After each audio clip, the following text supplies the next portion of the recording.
I invite Dr. Pradeep Sharma to give his talk on paralytic strabismus. And after the first three amazing talks, it's a tough act for him to follow. So we look forward to your talk, Dr. Pradeep. Thank you, Dr. Chitra and Dr. Murli, for giving me this opportunity to be here. I think it's a tough time because I have to wrap it up in 10 minutes. And I hope we just do an update on this. So as we see, third nerve palsies has been talked about neuroimaging earlier, but just to make it simpler, what we usually follow is that if it's pupil sparing third nerve palsy, we need to investigate the ischemic vasculopathic causes in the management and look for simple culprits like the blood pressure, blood sugar, lipid profile, homocysteine, and also the ESR and CRP, because some form of giant cell arteritis may also present as third nerve or sixth nerve palsy. So that should be kept in mind. And then specific investigations should be done as required. Some of these cases may also require imaging, and we'll talk about what. Myasthenia gravis should also be ruled out, but the main thing is that they may be again be pupil sparing. And if you have an unexplained pattern, the simple thing which I follow is in the clinic, the ice pack test, which is very effective. It almost like 70 to 80% cases, and just takes about 2 minutes to rule out ocular myasthenia gravis. So pupil sparing cases, we should investigate for the ischemic causes, as I said.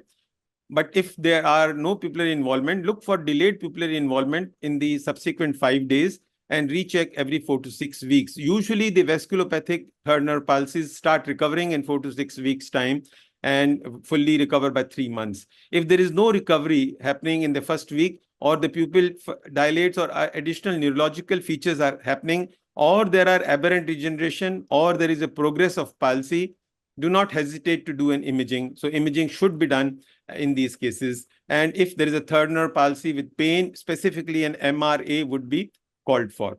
If pupil is involved but imaging is negative, then even a neurological consultation and a lumbar puncture should be done. So when to do imaging, that's what should be kept in mind. I think we had a very nice talk by Dr. Srinivasan on the details of the findings. I would not go into that, but these indications we should keep in mind as a clinician.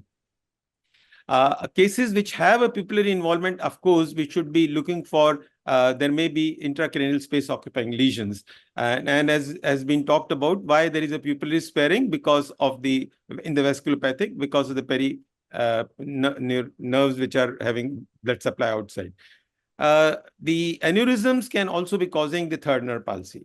But imaging can sometimes also tell us about those cases which may be considered as sixth nerve palsy, but are not true sixth nerve palsies. Now, this is a deviated muscle and not a paralysis of sixth nerve, as has been shown by imaging. And these are cases of high myopia, and these also should be kept in mind. They may be the sagging eye, the heavy eye, or the knobby eye, which will be picked up on imaging. So another indication for imaging would be these conditions, which will reveal the diagnosis. The congenital cranial degeneration disorders are other conditions in which imaging does help, and these are actually paralytic strabismus, not acquired, but in the congenital phase. So these also should be kept in mind, and here the high resolution imaging does help in finding out the problems in the third nerve, or the in case of Duane's retraction syndrome, the sixth nerve, the third nerve in cases of congenital fibrosis extraocular muscles, and the Mobius sixth nerve. So these conditions I would just like to keep in mind for the people. Once we have a diagnosis made, how do we manage? Now, in third nerve palsies, we usually follow up every 6 weeks for recovery. If there is no recovery in 6 to 9 months, then only surgical management is thought of. But short of that, can we do something? Yes, Botox has been talked about, and it has been there for quite some time, but its role is limited. Even the recent study from the Korean journal, which has talked about the Botox, it has shown that in 60% of these cases which were vasculopathic recovered. So it's majorly the vasculopathic cases which are going to recover in 3 months' time on its own. So it doesn't serve much. But if, yes, the patient wants an expedited recovery, then Botox can be injected in the contralateral muscle to have an effect. But these effects are always short lasting. Maybe by 3 months or 4 months, they disappear. Another thing which has come in the purview is the bupivacaine injection. So the bupivacaine, or which can be, but the studies have shown that we require to have a higher concentration of bupivacaine than what we normally use. The injected volumes have to be more than 1 ml, but then that becomes a problem injecting into the muscles. The overall change in the ocular alignment is not very good. It's maximum seen about 10 to 12 prism diopters. Even studies done by Dr. Alan Scott did not appear to be very promising. So it's just an adjunct in addition to the Botox that he was advocating, and not on its own as a therapeutic measure. So if there is a third nerve palsy, what do we do? Mostly we do surgeries. And if the eye crosses the midline, we do recess resection. Nowadays, instead of resection, you may do plication. We do not go into the videos. Recently, the MR mini plication is another additional thing which helps us in situations which are in between the cases which require a full plication, but we can just use a central suture, 4 millimeters or 4.5 millimeters, and then give an additional effect to the paresis. Relieving the FDT is very important. So many people I see have done cases of third nerve palsies which have failed, partly because they have not seen the post-operative FDT being fully released. You don't have to go by the recession amounts. It has to be an FDT to be relieved fully. Large LR recessions are called for in these cases, maybe to the extent of 18 to 24 millimeters of LR recessions. And that is why sometimes we do a periosteal anchoring of the lateral rectus. So like in this person who was himself a doctor, I did an LR recession of 24 mm and an MR plication, which turned out to be effective in his case. Cases which have been operated elsewhere, we have sometimes explored and then do a re-recession of more than 25 mm, and that works in these cases. So what do we do in cases in which the eyeball doesn't move beyond the midline? The things which have come up recently is the transposition of the lateral rectus, the split lateral rectus, medially transposed, or nasal transposition of the split lateral rectus, NTSLR. And this is a very effective procedure which is done in cases of third nerve palsies in which the eye does not cross the midline.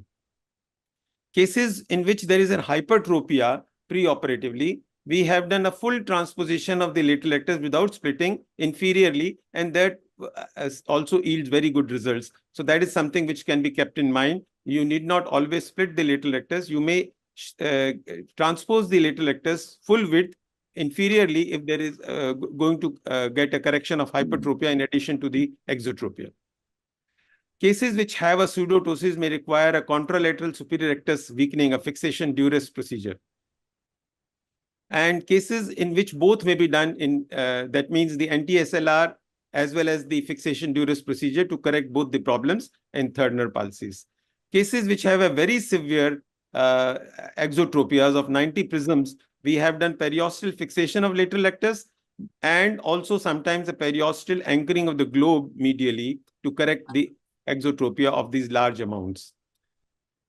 Aberrant regeneration requires a different management, and these third nerve palsies, we have to look for each case individually. Some cases like this particular individual has no exotropia in the primary position. The aberrant problem is only of the lid. So this case only needs counseling, and we may not do any squint procedure in these cases. But cases in which there is an exotropia, it's worthwhile to operate on the contralateral eye to take advantage of the aberrant innervation to correct the ptosis in addition to the squint.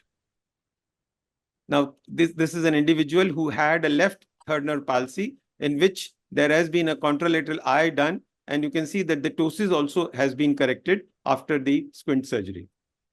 Cases in which there is an acquired inferior division third nerve, we may do an inverse NAP procedure, a modification in which what we nowadays do is no recession of the lateral rectus which is transposed, just the medial rectus is resected and transposed. So this modification works well and increases the inferior tonus as well as corrects the exotropia. So this is a modified inverse NAP procedure in a case in which a right lateral rectus has been reinserted at the inferior rectus with no recession, and the medial rectus has been resected 6 mm to correct the exotropia and also improve the deviation in down gaze.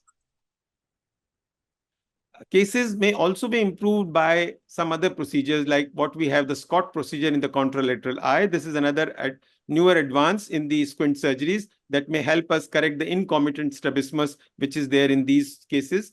By correcting in specific direction, you want a correction, you can use the Scott procedure.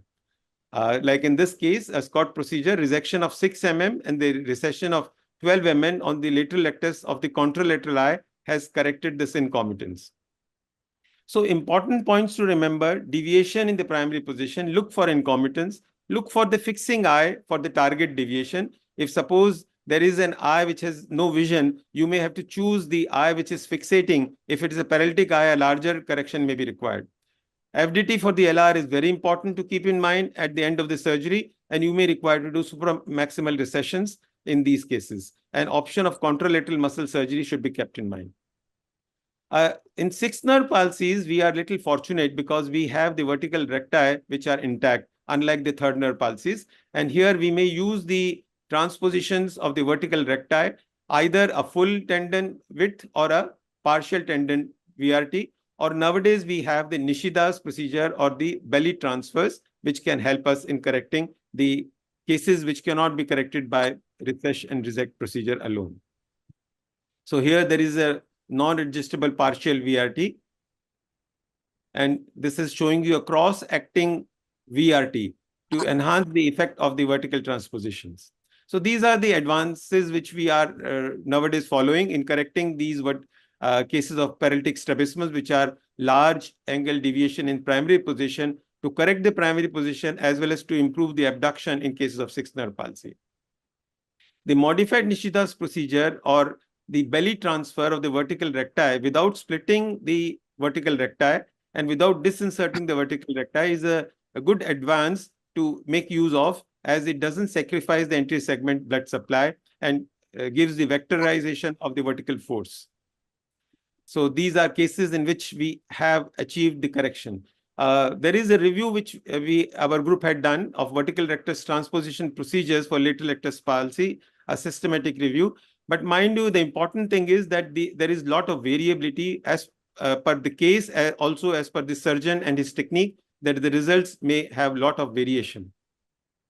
Supraoblique palsies, we have to remember that we can correct it in different way depending upon the involvement, and the NAPS classification comes handy in these cases. Remember to keep these things in mind, that in which deviation, in which gaze is maximum, and which procedure we would like to do. I think with time being constrained, we'll not go into the details, but just keep in mind that different procedures are available to correct these 6th nerve, the 4th nerve palsies. Whereas this is an anterior. I think the anteronasal transpositioning is very good procedure for correcting very severe inferior oblique overactions in cases of the supraoblique palsies. In cases which are severe supraoblique palsies, one may do the Harada-Ito procedure, which corrects the torsional component. In such cases, usually the vertical component is not much, and this yields very good results. Recently, I think there are some people like Jonathan Holmes, who has been talking about doing a resection of the supraoblique tendon rather than just an advancement. So just to cut the story short, we have to be a squintellectual to keep the individual case in mind. What is the requirement of that particular case? And mind you, we can usually achieve to correct the binocular alignment in at least in the primary position and in the down gaze, if not in all the 9 gazes. And that should be our goal, to restore the binocular vision and stereopsis. Thank you for this present time. Thank you so much, Dr. Pradeep. You know, you're always the best. Can you stop sharing? So, Yes. Murli, can you ask some questions? Yes, sir. Sir, regarding the LR to MR transposition, there have been some reports of a paradoxical severe undercorrection. So how do we avoid it, and what do we do in case we have a severe undercorrection after an LR to MR transposition? Yeah. So as I said, Murli, that this is depending on the technique, that how are you doing. And if you have a lateral rectus, usually the lateral rectus is going to be little longer compared to the on nasal shift side. When you transpose it, you need to sometimes do a cross section of the split ends. Do I make myself clear? That in that case, what we do is the upper end of the lateral rectus, I would bring across on the inferior end of the medial side, medial rectus, and the inferior end on the superior side. So there is a cross section which will give us the vectorization of the force. Some people have also done a Foster augmentation on these cases. At the end of the surgery, you have to see on the table that you have achieved a 10 prisms of overcorrection in these cases. Then you do not usually have an undercorrection. If the FPT is moderately positive, can we still do a LR to MR transfer? Or... Yes, if it is moderately positive, the LR transposition can be done. If it is, unless it is a very severe tide, it's possible to do a nasal transposition of the LR. In such cases, you may not have to do any vectorization because these are already tight lateral recti and they will yield overcorrection. So you have to be careful that you may rather do a recession of these lateral recti on the medial side. So on the table, again, you will have to see that are you doing an overcorrection of more than 8 to 10 prisms? If that is there, then recess these two limbs so that you do not have a esotropia later on. Thank you, Dr. Pradeep. Thanks a lot.